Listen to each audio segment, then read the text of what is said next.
Hello. Hello. Right. This is Marcus Patchett and Melinda McDougall. Yes, hello. And we're filming because we're doing a cacao ceremony in about a week's time here in December 2019.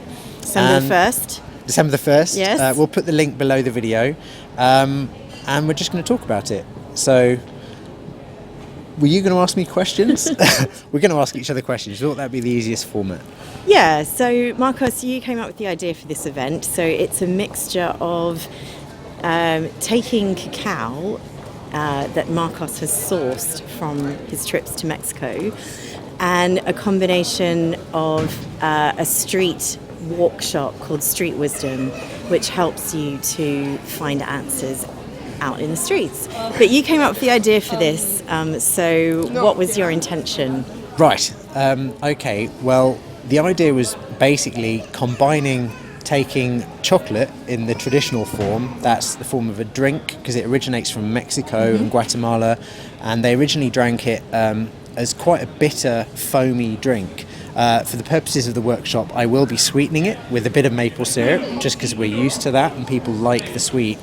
But it'll be that strong original chocolate drink, and the effect that it has is just to improve your mood and make you feel a bit more relaxed. But the traditional use of this drink, I think from the research, because I've written a book called The Secret Life of Chocolate, which will be coming out next year.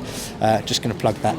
But the research from that is that chocolate actually was used as a sacrament by the Mexica, by the Maya, by other indigenous Mesoamerican people, and they seem to use it kind of as a ritual magic potion. I mean, if that's not too grandiose. The Maya believed that in a substance called ITZ, ITZ, although they wouldn't have spelt it because they didn't have an alphabet like we do, they had a phonetic alphabet. Anyway, they believed that you could draw down sort of power in ritual, which would be condensed into this substance called ITZ, which was a stuff that manifested in the world, and some substances were thought to be very rich in this ITZ, in this magic power, for want of a better word. And one of them would be tree resin, tree sap. Another one would be rubber, and another one would be human blood, and the third would be chocolate. So they're all fluids which are natural and which coagulate and solidify. So the analogy is that these substances would help to solidify potential. And if you think about something like chocolate, which raises your mood, and some research has shown that it can help improve your mood if you have the intention of improving your mood. So it kind of acts as an intention-dependent antidepressant. So if you're not intending to be happier, at least according to some research, it won't make you happier. But if you are, it can.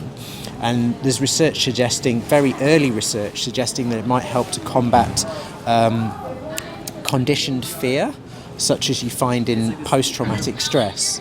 Now, we don't know for sure whether chocolate is actually good for post-traumatic stress, but we do know that it helps improve mood, and that it changes brain chemistry quite positively, and that it reduces the level of cortisol, stress steroid, in the system.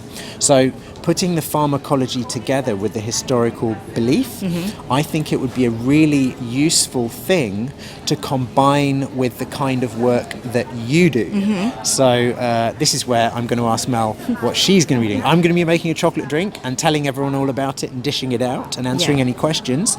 And then Mel is going to take over and do a Street Wisdom walk.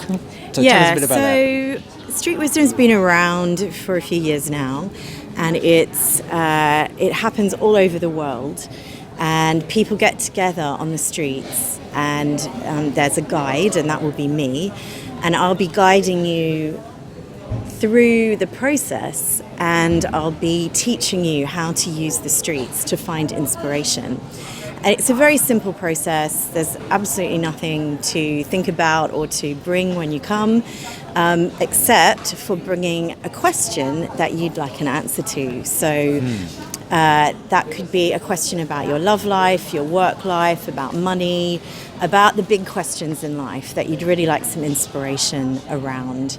And I think combining it with the amazing chocolate that Marcos is going to prepare for us will really add an extra layer onto the experience. So that's That's a 3-hour experience that takes place out in the streets.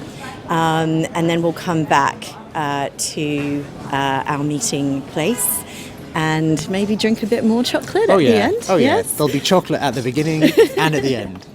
So it's a very beautiful kind of way to start your festive season, I think, and to get some inspiration for the next decade ahead. Brilliant. All right. Well, thank you for watching, and have a look at the link, and hopefully we'll see you there. Yeah, there's a few places left, so come and join us. Brilliant. Bye. Bye.